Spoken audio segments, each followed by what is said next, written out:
Japan एक ऐसा देश जिसे आने वाली दुनिया का उगता सूरज माना जाता है। इस बात में तो कोई दो राय नहीं कि टेक्नोलॉजी के मामले में जापान को कोई टक्कर नहीं दे सकता। पर इन सब के अलावा जापान को एक गायन शौचालय का भी देश कहा जाता है, या फिर एक ऐसा देश जहां की ट्रैफिक लाइट्स ब्लू कलर की होती हैं, और भी बहुत सारी चीजें जो इस देश को दुनिया से बिल्कुल अलग बनाती हैं। तो चलिए खुलकर जानते हैं इस देश के बारे में। Number 1, square watermelons. दोस्तों, तरबूज के इस आकार का आविष्कार पिछले 70s में एक ग्राफिक डिजाइनर की मदद से किया गया था, क्योंकि इस आकार में इन्हें फ्रिज में मजबूती से रखा जा सकता है और काफी आराम से काटा भी जा सकता है। जापान के किसान इन्हें एक स्पेशल कंटेनर में उगाते हैं, जैसे कि ये काफी महंगे और खूबसूरत होते हैं। लोग इन्हें खाने के तौर पर न खरीद के सजाने के तौर पर ज्यादा खरीदते हैं। Number 2, ramen noodles bath. Hakone में बसे इस यूनशान स्पा रिजोर्ट में सुअर के मांस का सूप और रामेन नूडल्स खिलाकर लोगों का दिल बड़े आराम से जीत लिया जाता है। जापान के काफी लोग इसके पीछे दीवाने हैं। उनका ये मानना है कि सुअर के मांस का सूप उनकी त्वचा के लिए बहुत लाभदायक है, क्योंकि उसमें भारी मात्रा में कोलेजन पाया जाता है। Number 3, bizarre flavour of KitKat. Chilli paper, wasabi, sweet potato, grill corn, soybean, salt watermelon, mango, green tea, ये सब बस कुछ किटकैट के छाटे गए फ्लेवर्स हैं जो जापान के लोग खाते हैं। इनमें से आप कौन सा खाना पसंद करेंगे, कमेंट्स में जरूर बताएं। Number 4, fake food. जापान के कुछ एक्सपर्ट्स प्लास्टिक और वैक्स की मदद से खाना बनाते हैं, और वो भी देखने में उतना ही लजीज लगता है जितना कि असली खाना लगता है। जापान के कितने ही रेस्टोरेंट्स इन प्लास्टिक के खानों को अपने रेस्टोरेंट्स की खिड़की के पास लगाकर भूखे इंसानों का ध्यान खींचने की कोशिश करते हैं। और आपको बता दूं कि इन प्लास्टिक के खानों को तैयार कराने में बहुत ज्यादा पैसे खर्च होते हैं। Number 5, rabbit island. 1940 की बात है, जब वैज्ञानिक ओकुनाशिमा आइलैंड पर कुछ चूहे लाए और उन पर टेस्ट करने का सोचा। पर कुछ महीनों बाद वहाँ उनकी तादाद इतनी बढ़ गई कि लोग वहाँ घूमने जाने लगे और अब वो एक टूरिस्ट प्लेस बन गया। Number 6, purikura machines. किसी बूथ में फोटो लेना कोई नई बात तो नहीं, पर जापान ने अपने अनुभव से उसमें एक नया मोड़ दे दिया। उनके फोटो बूथ को पुरीकुरा नाम से जाना जाता है, जो आपको वही उसी वक्त उन फोटोज को एडिट करने की अनुमति भी देता है, और आप उससे अपने फोटो में स्टिकर्स ऐड कर सकते हैं, कुछ लिख सकते हैं, और इन सब के बाद बड़े आसानी से उन फोटोज को अपने सेल फोन में भेज सकते हैं। Number 7, people pushers. Metro station हो या ट्रेन स्टेशन, जापान में काम के घंटों में वहाँ आपकी सोच से भी ज्यादा भीड़ रहती है, और इसी सब के चलते स्टेशन स्टाफ और पार्ट टाइम मेंबर को ये ड्यूटी रोज निभानी होती है कि ट्रेन में जितने पैसेंजर्स हो सके उतने भर सके, जब तक कि दरवाजे बंद न हो सके। Number 8, umbrella parking lot. आम देशों में हम किसी बिल्डिंग में जाने से पहले अपनी कार या बाइक को पार्क करके अंदर चले जाते हैं, पर जापान में अगर आपको किसी बिल्डिंग में जाना हो तो कार्स और बाइक्स को पार्क करने के साथ साथ अम्ब्रेला भी पार्क करना पड़ता है, और आपका अम्ब्रेला वहाँ से कोई नहीं ले जा सकता। अम्ब्रेला पार्क करने के पीछे मकसद ये है कि आप बिल्डिंग को पानी करने से बचा सकते हैं अगर आपका अम्ब्रेला पानी से तर हो। जापान के लगभग सभी सरकारी बिल्डिंग, होटल और ऑफिसेज में इन अम्ब्रेला पार्किंग लॉट का इस्तेमाल होता है। Number 9, millions of vending machines.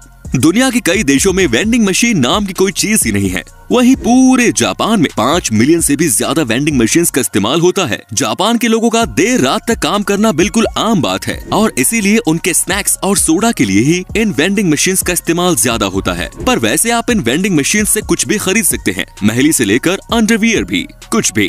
तो दोस्तों, आप क्या सोचते हैं, हमारे देश में भी ये सुविधा उपलब्ध होनी चाहिए या नहीं, कमेंट्स में जरूर बताएं। Number 10, train delays make headlines.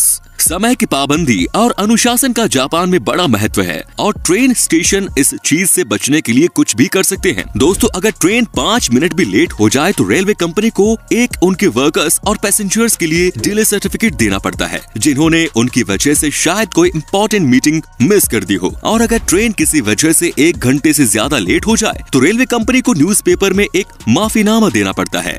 Number 11, silent karaoke. कोन के आकार का बना ये माइक्रोफोन एक अलग तरह का माइक्रोफोन है। इसे वहाँ के लोग अपने मुंह के ऊपर लगा के रखते हैं। इसकी मदद से वो अपनी भुनभुनाहट को दूसरों तक नहीं ले जाने देते। अक्सर जापान में इस गैजेट का इस्तेमाल ज्यादातर वो लोग करते हैं जो अपने अगल बगल के लोगों को परेशान नहीं करना चाहते, या फिर वो लोग जिन्हें पब्लिक प्लेस में खुद में गाना गाने में शर्म आती है। Number 12, polite slurping. वैसे तो दुनिया में कितने ही देशों में झुकने को अच्छा नहीं माना जाता, पर जापान में झुकने से ही किसी खाने की प्रशंसा मानी जाती है। अगर नूडल्स खाते वक्त आप झुके नहीं तो उस रेस्टोरेंट का शेफ ये समझेगा कि आपको उसका नूडल पसंद नहीं आया। Number 13, face napkins. ये तो आप जानते ही होंगे कि जब कभी भी हम बर्गर खाते हैं तो हमारे मुंह पे केचप लग ही जाता है, चाहे हम कितना ही आराम से क्यों न खाएं। पर वहाँ के एक रेस्टोरेंट के मालिक ने इसका इलाज ढूंढ लिया है। वो रेस्टोरेंट में आने वाले मेहमानों का चेहरा एक अलग तरह की नैपकिन से कवर कर देते हैं, जिससे कि उनके बर्गर खाने से उनका चेहरा गंदा नहीं होता। पर हाँ दोस्तों, देखने में थोड़ा अजीब जरूर लगता है। Number 14, water saving sticks. Japan में इन बेसिन्स को बिल्कुल टॉयलेट्स के बगल में लगाया जाता है, और ऐसा इसलिए क्योंकि टॉयलेट के तुरंत बाद पहले आप अपने हाथ धो लें और फिर वही पानी आप फ्लश के लिए इस्तेमाल कर सकें। तो इसी तरीके से आप एक ही पानी से 2 काम कर सकते हैं। नंबर 15, स्ट्रेंज मायो। दोस्तों, जापान में मेयो की कोई खास रेसिपी नहीं है। वहाँ पे लोग इसका इस्तेमाल सैंडविच, सलाद या मीट में नहीं करते, बल्कि वो इसका इस्तेमाल आइसक्रीम्स और पेन केक्स के ऊपर करते हैं। अजीब है पर सच है दोस्तों। Number 16, naps at work. Japan में अगर किसी इंसान को झपकी लेते हुए पाया गया तो उसको मेहनत से काम करने की निशानी माना जाता है, और इसीलिए वहाँ झपकी लेने को बिल्कुल गलत नहीं माना जाता। पर अगर हमारे देश में ऐसा कर दिया जाए तो उसे तो काम से निकाल देंगे, है कि नहीं दोस्तों।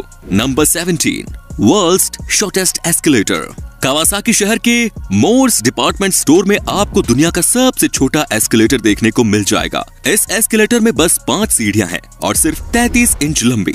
ये तो है जापान के लोग टेक्नोलॉजी का भरपूर इस्तेमाल करते हैं।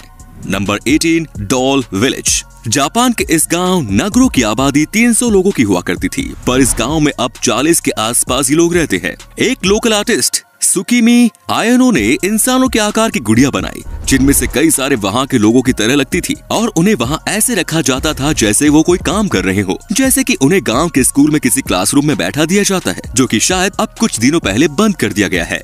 Number 19, number force. दोस्तों, जापान के कल्चर में ये बहुत आम है कि वहाँ के लोग 4 नंबर से बहुत बचते हैं, क्योंकि वो लोग इसे बहुत अशुभ समझते हैं, और इसीलिए जापान की बिल्डिंग्स 4 फ्लोर की नहीं होती, और वहाँ की दुकानों पर चम्मच के सेट भी नहीं बिकते। उन्हें 4 नंबर से इतनी नफरत है कि वो घर में 4 मेहमानों को भी नहीं आने देते। वो उसे कोई अशुभ काम की निशानी मानते हैं।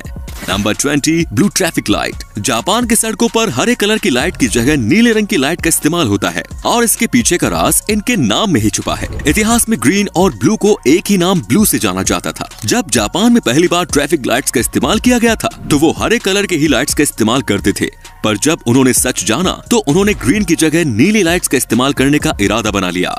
Number 21, cleaning classes. जापान के सभी स्कूल में बच्चे अपने क्लासरूम को खुद ही साफ करते थे, क्योंकि वो इस काम को अपनी पढ़ाई का एक हिस्सा समझते थे, और यहाँ तक कि वहाँ के टीचर्स भी इसमें उनकी मदद करते थे। क्लासरूम के साथ साथ बाथरूम भी साफ करने की जिम्मेदारी भी स्कूल के बच्चों को ही दी जाती थी, क्योंकि वहाँ के टीचर्स का मानना है कि ये काम उन्हें रिस्पॉन्सिबल सिटीजन बनने में उनकी मदद करेगा। Number 22, footpath train.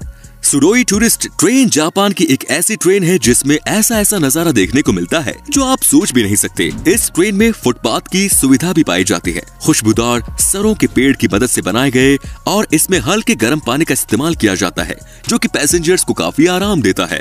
Number 23, futuristic toilet. Japan के टॉयलेट्स आम टॉयलेट्स की तरह बिल्कुल नहीं होते। ये बहुत ही अच्छी तकनीक से बनाए गए हैं। इन टॉयलेट्स को इस्तेमाल करने से पहले आपको पता होना चाहिए कि आखिर इसमें मौजूद इन बटन्स का मतलब क्या है। इसमें कई अलग तरह के ऑप्शंस पाए जाते हैं, जैसे कि अगर आप चाहे तो टॉयलेट सीट को अपने मुताबिक गर्म कर सकते हैं, आप चाहे तो गर्म पानी स्प्रे कर सकते हैं, और चाहे तो आप गाने भी बजा सकते हैं। दोस्तों, जापान के इस टेक्नोलॉजी के लिए एक लाइक तो बनता ही है। Number 24, crazy flavour ice cream. Japan के लोग खाने के अजीब जोड़े बनाते हैं और उसे बड़े चाव से खाते हैं। उसी में से एक है ये आइसक्रीम फ्लेवर। आइसक्रीम फ्लेवर के नाम पर जापान के लोग घोड़े का मांस, कैक्टस, चारकोल, लहसुन का इस्तेमाल करते हैं, और ये सब इनके लिए कोई हैरत की बात नहीं। Number 25, space saving parking lot.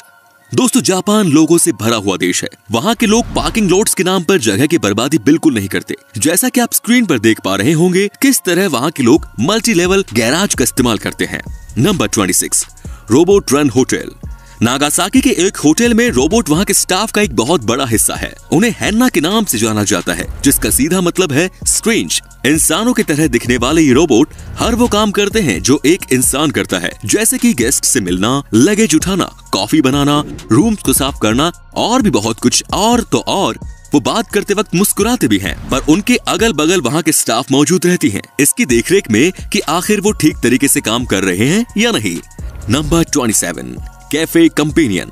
किसी कैफे में अकेले बैठकर कॉफी या खाना खाना हो तो बहुत लोगों के लिए आम बात होगी, पर जापान में ऐसा कुछ नहीं है। यहाँ पे आपके सामने बड़े बड़े कार्टून्स बिल्कुल आपके सामने बैठे होंगे, जिससे कि आपको अकेलापन बिल्कुल महसूस नहीं होगा। तो दोस्तों आज के लिए बस इतना ही। अगर इस वीडियो से आपने कुछ नया सीखा तो वीडियो को लाइक करना बिल्कुल ना भूलें, और इसी तरह की वीडियोस का मजा उठाने के लिए चैनल को सब्सक्राइब करना बिल्कुल ना भूलें। धन्यवाद।